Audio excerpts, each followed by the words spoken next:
கண்மகளாய் என் இயேசு ஏற்றுக்கொண்டார்.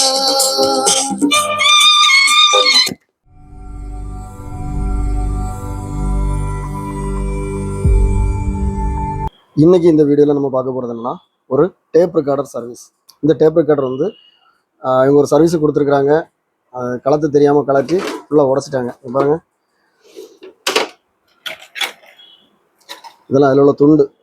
ஸோ பிடிச்சி போட்டு தென்னிருக்கிறாங்க, அந்த ஸ்க்ரூ கலராமல் தென்னிருக்கிறாங்க. ஸோ இப்போ இது வந்து என்ன கண்டிஷனில் இருக்குன்னு தெரியல, இதை ஓப்பன் பண்ணி பார்த்தா தான் தெரியும். இப்போ ஃப்ரண்ட் பேனல் வந்து நம்ம அப்படியே எடுத்துடலாம்.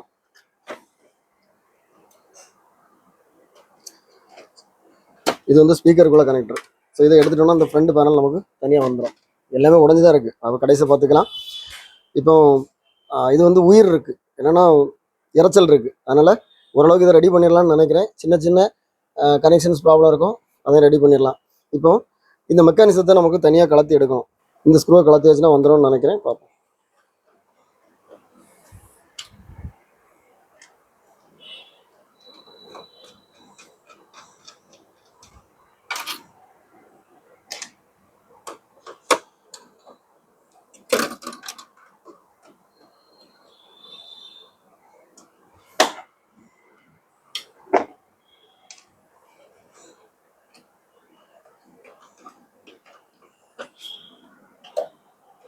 கொஞ்சம் கவனமாக எடுக்கணும். ஸோ ஏன்னா இதில் இந்த மாதிரிப்பட்ட ஒயர் வந்து கட்டாச்சுன்னா திருப்பி கனெக்ஷன் கொடுக்குறது கஷ்டம். இந்த மெக்கானிசத்துக்கு கீழே நமக்கு இந்த பெல்ட் போடக்கூடிய இடம் வந்து இந்த சர்க்கியூட் போர்டு இருக்குது. ஸோ இந்த போர்டை கலத்துறதுக்கு என்ன பண்ணணும்னா இந்த மாதிரி லாக் போட்டிருக்கிறாங்க. இது ஆக்சுவலி ஸ்க்ரூ போட்டு சில இதில் பண்ணியிருப்பாங்க. இது வந்து ஒரு லாக் இருக்குது. இந்த லாக்கை வந்து நம்ம என்ன பண்ணோம்னா 3 லாக் இருக்குது. இந்த ஒரு லாக் இருக்குது பாருங்கள், இங்கே ஒன்று இருக்குது, இன்னும் ஒன்று இருக்குது, ஒன்று இருக்குது. ஸோ இதை வந்து இந்த மாதிரி நம்ம நோஸ் பிளேயர் எடுத்து லைட்டாக அப்படி நிறுத்து விட்டோம்னா, ஏன்னா இது வந்து கிராஸில் இருக்குது, இதை நிறுத்துட்டேன். இந்த போர்டை நம்ம தனியாக எடுத்துடலாம். அதுக்கு முன்னாடி இங்கே 2 ஜம்பர் இருக்குது, கனெக்டர் இருக்குது. இதை நம்ம எடுத்துட்டோம்னா ஸோ இப்போ இந்த போர்டு தனியாக வந்துடும். சில மாடலில் தான் இந்த மாதிரி கொஞ்சம் கஷ்டமாக இருக்கும். பெல்ட் மாற்றுறதே இவ்வளோ கலத்தினா தான் நமக்கு பெல்ட் மாற்ற முடியும். ஸோ அந்த 3 லாக்கும் கரெக்டாக விட்டால் தான் ஓகே. ஸோ இப்போ 2 பெல்ட்டுமே இல்லை. மோட்டர்லேருந்து இங்கே ஒரு பெல்ட் வரும், இங்கேருந்து இங்கே ஒரு பெல்ட் வரும். ஓகே. ஸோ இந்த பெல்ட்டை போடுறது ஈஸி தான். ஓரளவுக்கு பெல்ட் போட்டாச்சு. இந்த வீலை நம்ம சுற்றும் போது அந்த வீல் சுற்றுது. இந்த பெல்ட்டும் ஓகே, இந்த பெல்ட்டும் ஓகே. ஸோ இதில் பார்த்தீங்கன்னா இது வந்து 6.5, இது 5.5 சென்டிமீட்டர். ஓகே, 2 பெல்ட்டும் போட்டால் இது சாதா பெல்ட் மாத்திர மாதிரி தான். இந்த போர்டை கலத்துறது தான் கொஞ்சம் கஷ்டமாக இருந்துச்சு. இது கவனமாக இருக்கணும், ஏன்னா இந்த மோட்டர் லைன் எல்லாமே ஈஸியாக கட் ஆகிடும். ப்ளஸ் மைனஸ் எப்போவுமே மைனஸ் வந்து இந்த பாடியோட இருக்கும், இது மைனஸ், இது ப்ளஸ். ஸோ இப்போ நம்ம எப்படி கலத்தினமோ அதே மாதிரி மாட்டணும். இதில் வந்து அந்த 3 லாக் இருந்தது, அந்த 3 லாக்கும் கரெக்டாக. இதில் மெயினாக வந்து பார்த்திங்கன்னா இந்த இதுதான் வந்து அந்த ரெக்கார்டிங் நம்ம ப்ரெஸ் பண்ணும்போது அமுக்கக்கூடிய பட்டன். இதுதான் இதை அழுத்தி விடும். ஸோ இது கரெக்டாக அந்த இடத்துல வரணும். இப்போ பாருங்கள், அந்த 3 லாக், ஒரு லாக் என்ன இருக்குது, ஒரு லாக் இங்கே இருக்குது, ஒன்று என்ன இருக்குது, ஒன்று என்ன இருக்குது. இப்போ நான் இதை லைட்டாக நிறுத்தி விட்டுறேன், பழையது மாதிரி ஆக்கிடுறேன்.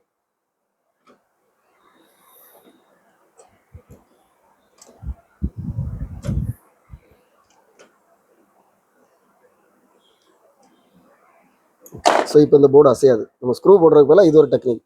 இந்த கனெக்டர் வந்து இது வந்து கலந்து வராது, ஆனால் கரெக்டாக இருக்கணும். அப்படி இல்லைன்னா சிக்னல் போகாது. ஓகே. ஸோ இப்போ நம்ம 2 இடத்த கலத்தி விட்டோம். ஒன்று இந்த கனெக்டர், ஓகே, இன்னொன்று இங்கே இருக்குது. இவ்வளோதான். ஸோ இப்போ எல்லாம் மாட்டியாச்சு. ஒர்க் ஆகுதான்னு பார்ப்போம்.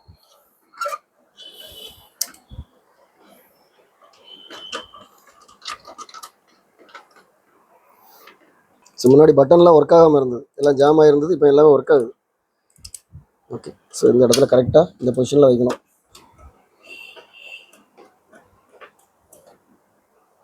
ஓகே. ஸோ இப்போ வந்து மெக்கானிசம் வந்து கரெக்டாக சீட்டிங் ஆகிட்டு ஓரளவுக்கு எல்லா கனெக்டரையும் கொஞ்சம் கலந்து கிடந்த கனெக்டர் எல்லாமே கொடுத்தாச்சு. மெக்கானிசத்தையும் நம்ம கரெக்டாக மாட்டியாச்சு. ஓகே. ஸோ இப்போ ஃப்ரண்ட் பேனலில் கனெக்ட் எல்லாம் உடஞ்சிருக்கு. ஓகே, கனெக்ட் பண்ணி பார்த்தா நமக்கு இது ஒர்க்கிங்கில் இருக்கான்னு சொல்லி கண்டுபிடிக்கலாம். இந்த ஒன்று தான் ஸ்பீக்கர் லைன் கொடுத்தாச்சு, 2 ஸ்பீக்கருக்கும் லைன் கிடச்சாச்சு. ஓகே. இந்த சுவிட்ச் தான் மோடு சுவிட்ச். இதில் வந்து பார்த்தீங்கன்னா டேப்பும் ரேடியோவும் தான் உண்டு. இப்போ நான் டேப் மோடில் இருக்கும்னு நினைக்கிறேன். ஓகே, ஸோ இங்கே கீழே தாத்து பார்ப்போம்.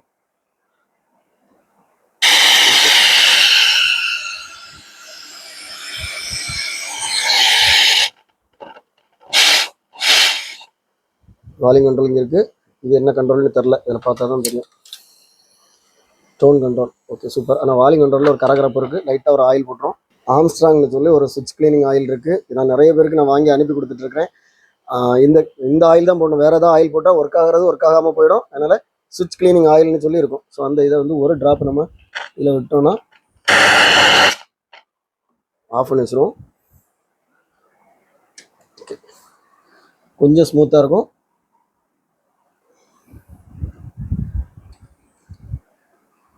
ஒரு ட்ராப் போதும், ஸ்மூத் ஆயிரும்.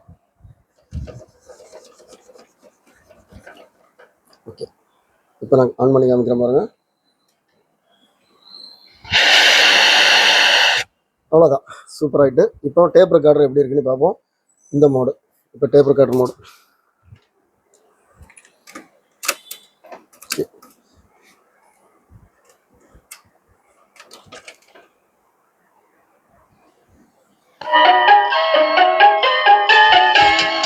என் பாவங்கள் என்னே சுமந்து விட்டார்.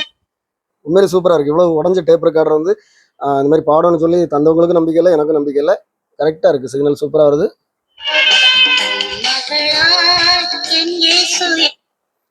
ஃபார்வர்ட் ரிவைண்ட்லாம் ஒர்க் ஆகுதான்னு பார்த்துருவோம். ஒர்க் ஆகுது, சூப்பர், எல்லாமே ஒர்க் ஆகுது. ஸோ இனி என்ன பண்ணணும்னா இந்த இதை கரெக்டாக இதில் ஃபிட் பண்ணிவிட்டு எங்கெங்கெல்லாம் உடஞ்சிருக்கோ அதெல்லாம் கட் பண்ணி இதை வந்து பார்த்திங்கன்னா புது செட்டு மாதிரியே நம்ம ஆக்கிடலாம். ஸோ இந்த கேபினெட்டில் பாருங்கள் 11 இடத்துல உடஞ்சிருந்தது, எல்லாம் ஒட்டு போட்டாச்சு, இது வரைக்கும் இருக்குது. ஸோ இது பார்த்தீங்கன்னா இது ஏன் இவ்வளோ கஷ்டப்பட்டு பண்ணியிருக்கிறேன்னா இது ஒரு நல்ல செட்டு, நல்ல குவாலிட்டியான ஒரு செட்டு. ஸோ இதை இப்போ ரெடி பண்ணியாச்சு. இனி நம்ம என்ன பண்ண போகிறோம்னா இதுக்கு பெயிண்ட் பண்ண போகிறோம். இதில் வந்து பெயிண்ட் பண்ணும்போது எழுத்து இருக்க இடங்களை வந்து மறைக்கணும். மறைச்சிட்டு ஸ்ப்ரே பெயிண்ட் பண்ணிட்டோம்னா எல்லா இடம் ஒரே மாதிரி ஆகிடும். இந்த மாதிரி ஒரு டேப் வந்து கடையில் கிடைக்குது, ஸ்டேஷனரி கடையில் கிடைக்குது. இது வந்து பார்த்தீங்கன்னா அப்ரோ, ABRO அப்ரோ டேப்னு சொல்லுவோம். இது ஈஸியாக வந்து இந்த மாதிரி பெயிண்டிங்க்கு நம்ம யூஸ் பண்ணும்போது ரொம்ப ஈஸியாக இருக்கும். என்னென்னா நமக்கு எங்கெல்லாம் வந்து அந்த எழுத்து இருக்கோ, இப்போ இந்த இடத்துல நமக்கு படக்கூடாதுன்னு இருந்ததுன்னா ஸோ இந்த எழுத்தை நம்ம மறைச்சிடலாம். ஏன்னா மற்ற இடங்களில் பெயிண்ட் போட்டால் கூட கருப்பாக தான் தெரியும்.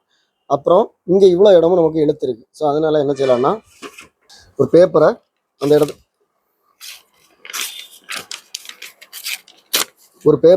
வச்சுட்டு இந்த டேப்பை போட்டு நம்ம ஒட்டிட்டோம்னா போதும்.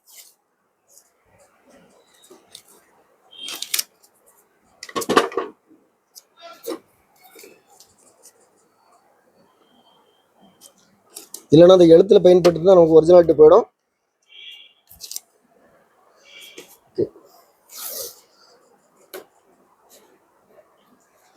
ஸோ எதுக்காக அந்த பேப்பர் போட்டிருக்கிறேன்னா இவ்வளோ இடமும் நம்ம டேப் போட்டாது அந்த டேப் வேஸ்ட்டாக போகும், அதனால தான் போட்டிருக்கேன்.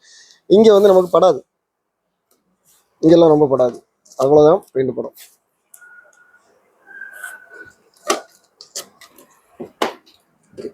ஸோ இப்போ இங்கே நமக்கு கருப்பாக தான் இருக்குது, பெயிண்ட் பட்டாலும் ஒன்றும் இல்லை. அது மாதிரி இந்த பக்கமும் பாருங்கள், ஒரு ப்ராப்ளம் இல்லை, ஃபுல்லாக அடிச்சிடலாம். இந்த மாதிரி ஸ்ப்ரே பெயிண்ட் கடையில் கிடைக்குது. ஸோ இது ஆட்டோமொபைல் கடையில் கிடைக்கும்.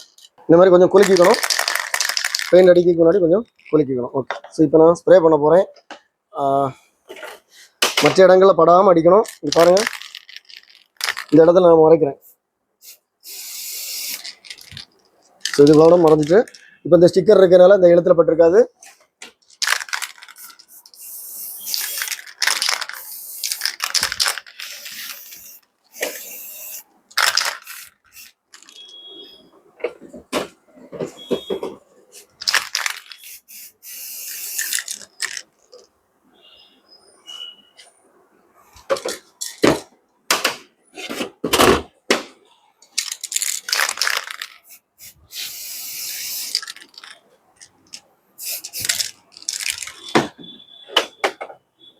ஸோ எல்லா இடமுமே பெயிண்ட் பண்ணியாச்சு. இது காயறதுக்கு ஒரு 10 நிமிஷம் ஆகும். நான் இதை கிழிச்சு காமிக்கிறேன் பாருங்கள். அந்த எழுத்து உள்ள இடம் மட்டும் நமக்கு தெரியல. அதே மாதிரி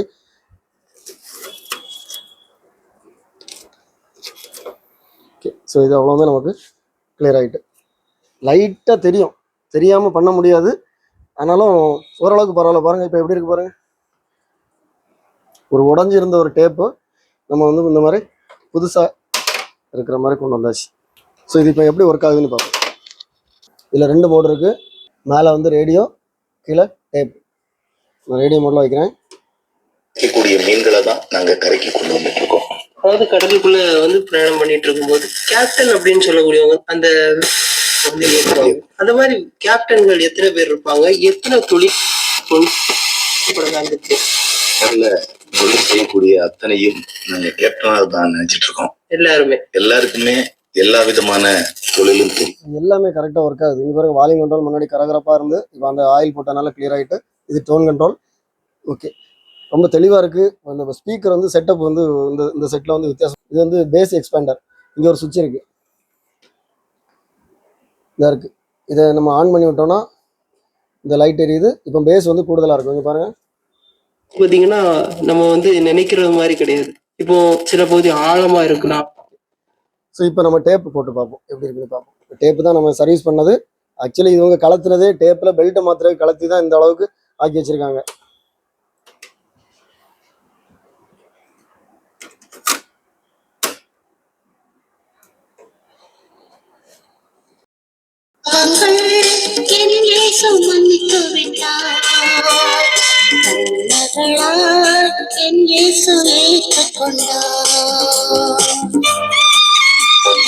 ஸோ இந்த பட்டனை ப்ரெஸ் பண்ண உடனே வந்து குவாலிட்டி மாறுது பாருங்க.